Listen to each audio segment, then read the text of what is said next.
अब इस बात को हमारे अनुभवी लोग सुन सकते हैं और समझ सकते हैं। जो लोग हमसे आयु में बड़े हैं, जो 60-70 साल की आयु में हैं, हमारे जेठा लोग, चाचा लोग, दादाजी लोग सुन सकते हैं और समझिएगा कि वहां 25 साल के लिए कंपनी जमीन लेगी और महीने का 3000 देगी, यानी साल का 36,000, साल का 36,000 देगी। अब आप बता दीजिए किसी भी प्रकार से क्या ये न्याय होगा?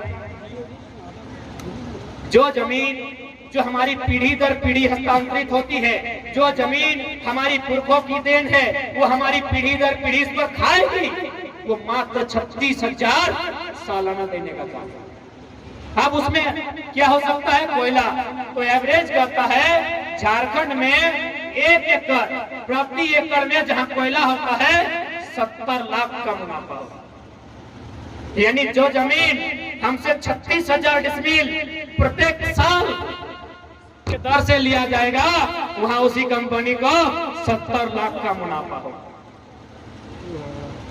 कहे बस चंद मुट्ठी भर गद्दार नेताओं के। यदि इनकी मंशा सही होती, यदि इनकी मंशा साफ सुथरी होती, तो ये लोग एक उचित मुआवजा सेट करते। और हम कोई नई बात नहीं कर रहे हैं। गोड्डा में कोयला का खनन होता है, वहां ईसीएल के नाम से होता है, ईस्टर्न कोल लिमिटेड। हमारे धनबाद में होता है BCCL, Bharat coking coal limited. ठीक बोकारो और रामगढ़ में होता है सीसीएल, सेंट्रल कोल लिमिटेड। यानी कोयला की 3 इकाई झारखंड में काम करती है, बीसीसीएल, ईसीएल और सीसीएल। ठीक उसी प्रकार और 5 गो यूनिट है कोयला कोड़ने का, जिसमें एक है आपका मध्य प्रदेश के सिंगरौली में एनसीएल, नॉर्दर्न कोल लिमिटेड। उड़ीसा में है एमसीएल, महानदी कोल लिमिटेड। और महाराष्ट्र के नागपुर में है डब्ल्यूसीएल, वेस्टर्न कोल लिमिटेड। सिंगरौली की घटना है, हमारे कुछ साथी जॉब करते हैं, आपको बताना चाहिए। वहां यदि किसी का जमीन लेने का मामला आता है तो सबसे पहले एक टीम तैयार होती है।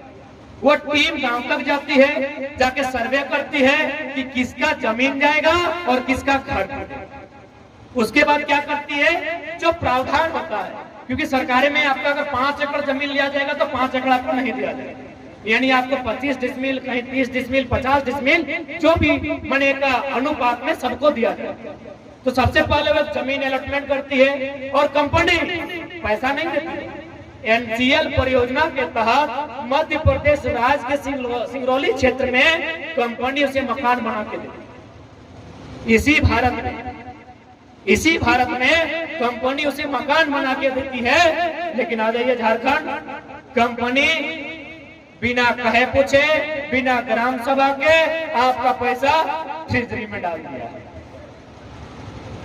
आप पैसा उठा लीजिए, नहीं तो आपकी जमीन से आपका अधिकार जा चुका। आप नहीं मानिएगा तो अगला दिन डीसी अपना पावर दिखाएगा कि हम सिंघम है, पुलिस प्रशासन भर देगी, गांव को मारपीट के भगा देगी, खाली कर देगी और घर द्वार तोड़ देगी। ये झारखंड की पॉलिसी है। क्यों? बस विधायिका का देगा। ये लोग अगर ईमानदार होते, ये लोग अगर स्वार्थ रहित होते, इनमें अगर स्वार्थ नहीं होती, तो जिस प्रकार बंगाल में, जिस प्रकार उड़ीसा में, जिस प्रकार छत्तीसगढ़ में अन्य परियोजनाएं काम कर रही है, अन्य कंपनियां भूमि अधिग्रहण कर रही है, ठीक उसी प्रकार झारखंड में। लेकिन आज झारखंड के लिए सोचने वाला कोई नहीं है। इसीलिए हमने कहा ये निर्भर जनता पे करेगी, ये निर्भर नौजवानों पे करेगी। इस राज्य की दिशा, इस राज्य की दशा को किस ओर लेकर जाना चाहिए। बाकी हम लोग क्या है, हम लोग पढ़ने वाले छात्र हैं। जब जब माटी आवाज करेगी, जब जब माटी बुलाएगी, हम लोग आएंगे। हम लोग नरेंद्र मोदी भी नहीं है जो कहेंगे झोला उठा के चल देंगे। कहे जाएंगे मेरा बाप का जमीन है, कहे जाएंगे मेरे पुरखों का बलिदान है। जब जब माटी बुलाएगी हम किसी न किसी रूप में फिर आएंगे। कहे जाएंगे झोला उठा के, क्योंकि मेरा यहाँ के बाद कहीं कुछ नहीं। गोली खाना पड़ेगा यही खाएंगे, लाठी खाना पड़ेगा यही खाएंगे, मरना पड़ेगा यही मरेंगे, जलना पड़े या दफन होना पड़ेगा यही दफन होंगे, यही जलेंगे। इसलिए आज इस राज्य के तमाम नौजवानों को, इस राज्य के तमाम लोगों को एक नई सोच का सृजन करना होगा और इस राज्य के दिशा और दशा में परिवर्तन करना, क्योंकि भारत एक लोकतांत्रिक देश है और लोकतंत्र की सूरत कहीं ना कहीं आप इस उंगली से, इसी उंगली में लगने वाली ब्लू रंग की स्याही से इस राज्य की, इस देश की तकदीर लिखी जाएगी। इसलिए हम आशा करते हैं और आह्वान करते हैं कि जो हुक्मरान आज टिक नहीं रही है, आज डोल नहीं रही है, इसे 2024 में घुटने पर लाके उठा के पटक दें।